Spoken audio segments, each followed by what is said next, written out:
তো নয়ন শেখ ভাইয়ের কিছু আলাপ শুনলাম, ভালোই লাগলো। আমার মনে হয় বাউল না হইয়া যদি ওয়াজ করতো মার্কেট মনে হয় আরো বেশি পাইতো। কি কথা কি আমি খারাপ বললাম? গুণ আছে, যার যে গুণ আছে এই গুণের কথা কইতে হয়। এখন হইলো 50-60 টাকা পায় না, আর ওয়াজ করলে আমার মনে হয় 1 লাখ পার হইয়া যাইতো। হেলিকপ্টারে আইতে যাইতে পারতেন। কি সর্বনাশটা যে করলেন। যার যে গুণ আছে এই গুণের কথা বলতে হয়।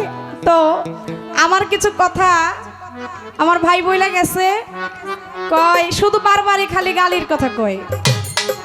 আজকে হয়েছে কি, নয়ন শেখ ভাই আর আমি মানে 10 মিনিটের মানে আগ পিছ আর কি। উনি 10 মিনিট আগে আমার আগে উনি এটাকে কি বলে ফেরিঘাটটাকে, আচ্ছা যাই হোক আপনারা তো চিনেন, আমি নামটা জানি না, বাজিতপুর না। তো ওইখানে ভাই আগে পার হইছে, মানে আমি 10 মিনিট পিছনে পড়ে গেছি। এই যে ফেরি এই পারে আসছে প্রায় 1 ঘন্টা আমরা গাড়িতেই বসা। তা আমরা আশায় আছি ফেরি আবার আসবে, আমরা ফেরি করে যাব আবার আসবো। তো এখন দেখি যে না, ওইখানে প্রায় 8টার উপরে বেজে যাইতেছে। তাহলে আমরা এই যে নদীটা পাড়ি দিব, এই পথ আসবো, অনেক সময় প্রয়োজন, খাওয়া দাওয়া, মঞ্চ শুরু করা। তো এই হিসাবটা করে চিন্তা করলাম যে গাড়িটা ওই পারেই থাকুক। পরে আবার সকালবেলার ঘটনা শুনলাম, সকালে নাকি 9টার আগে নাকি ফেরি বলে আর পাবো না। তো চিন্তা করলাম গাড়ি নিয়ে যদি যাই তাহলে তো গান শেষ করে 3-4 ঘন্টা আমাদের এখানেই থাকতে হবে। তা আবার একবার চিন্তা করে হিসাব করে দেখলাম যে না, গাড়িটা ওই পারেই থাকুক। নয়ন ভাই যেহেতু এই পারে চলেই আসছে, এটাই তো আমার গাড়ি নাকি, নয়ন ভাইয়ের গাড়ি মানি তো আমার গাড়ি। তো ভাইয়ের কাছে আবদার করলাম, ভাই একেবারে সুন্দর আবদারটা আমার রাখছে। ধন্যবাদ ভাইকে এই জন্য, স্পেশালি আমাকে একেবারে নদীর ওই পার থেকে আমার ভাই এই পর্যন্ত এনে পৌঁছাইয়া দিছে। এখন শুধু বারবার শুধু বলতেছে গাড়ি কিন্তু ওই পার, গাড়ি কিন্তু ওই পার, আপনারা রাখা দেবো। এই গাড়ি একটা ওই পার, গাড়ি একটা কিন্তু এই পার। বেশি কিছু কইবেন একেবারে আমনের ডাল লইয়া কিন্তু ডাইরেক্ট চলে যাবো। পুরান্দা কেমনে যাবো হেডা আর কইতাম না। আপনি মনে করেন না খালি ড্রাইভার আপনার কাছে আছে, ড্রাইভার কিন্তু 2-1টা রুম আমার কাছে আছে। আমি নিজে আবার ড্রাইভিং জানি। আপনি এই ভয় কিন্তু আমারে দেখাইেন না। আরেকটা কথা কইছি, আমি কিন্তু ভুলি নাই, এই পুতুল দেওয়ানের মন কিন্তু অনেক নরম, মাটির মানুষ।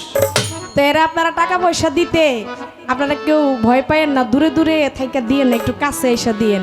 এটা কেন কইছে জানেন? আমি একটা কথা কই, ওই এক ঘরের ভিতরে হইলো 2 ভাই। তো সামান্য 2 ভাই, এখন বড় ভাই ছোট ভাই, বড় ভাই বিয়া না করলে তো ছোট ভাই করতে পারে না। একটা লজ্জা শরমের বিষয় আছে না? লজ্জা শরমের মাথা খাইয়া ছোটরা খালি বড়ডারে কয় ভাই তুমি বিয়া করো নাকি?